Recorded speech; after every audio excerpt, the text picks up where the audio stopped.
everybody who is waiting to the 10th month is absolutely dying for information.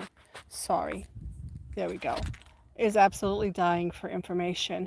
I just left this early field, and it is not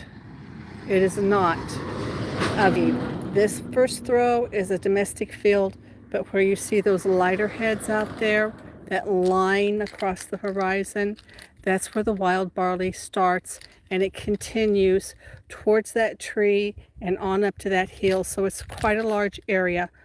Sorry, on up to that hill. Right there. On up to that hill.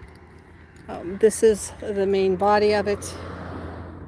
And then there's an arm of it that runs off parallel to that domestic field towards that mountain or hill or observation point over there.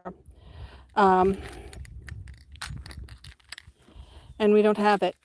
We have some earlier grains that probably were some of the ones that had empty heads when I was here last time. They're lower than the new barley, and there's no way to possibly, and besides, there's not many of them. I would say 1 in 9 out there could be harvested. Excuse me. 1 in 9 out there could be harvested for aviv. That means the farmer that needs to feed his 12 children, if you're ancient Israel, would be throwing away 90% of his field to get a measure that is a omer of aviv barley. So whatever you do is up to you, but I am going to go ahead and start the calendar at the next new moon and not this new moon. I can't guess how quickly that will change. We're still not seasonably warm.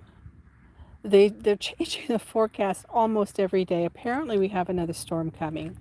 How cold it'll be when that happens. How many days of dry and warmth will we have before that happens? All of that stuff can't be predicted. I mean, the forecast changes on a daily basis as it comes towards us and shifts in its formation, gathers strength, diminishes strength. All of these things are going to affect the barley. Now, if you said to me, and you could predict with 100% accuracy that we were going to have, let's say 90-degree weather and no rain, what I see now, we could easily have aviv barley possibly in a week, but I don't know what's going to happen. So if you have a larger schedule for keeping the aviv barley, which I know some of the people that may watch this don't require barley until wave sheaf day, which I can't understand. Wave sheaf, barley needs to be in Jerusalem, number one. Number two, the men have been there away from their fields since the 15th day of the week of unleavened bread, and they come with their sheep to give us the firstborn. They've come with their lambs. They've come with their family. They've come with, even historically I can prove, to pay the half shekel tax during this season. So, and whatever offerings they have to make. Remember, Jerusalem's the only place they can worship. And if you had a peace offering, if you had a sin offering, if you had an offering for like cleansing or whatever, it only could be done in Jerusalem. And with 1 million people, that's a pretty busy period of time. So the logistics of a man leaving during the week of unleavened and going home to get the omer of barley and present in Israel just has never made any sense to me. But for those people who want to wait until wave sheaf day, I honestly cannot guess what's going to happen. This year, the Zadok scale broke.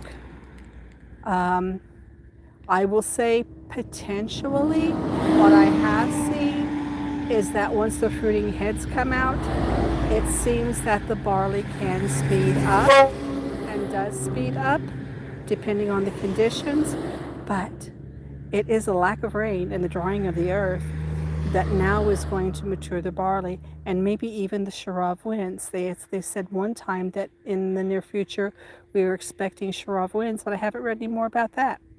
So, beloved, that's the best I've got. The 10th day of the month, my cutoff. There is no Aviv barley. I am going to defer to the next new moon cycle to begin the biblical calendar.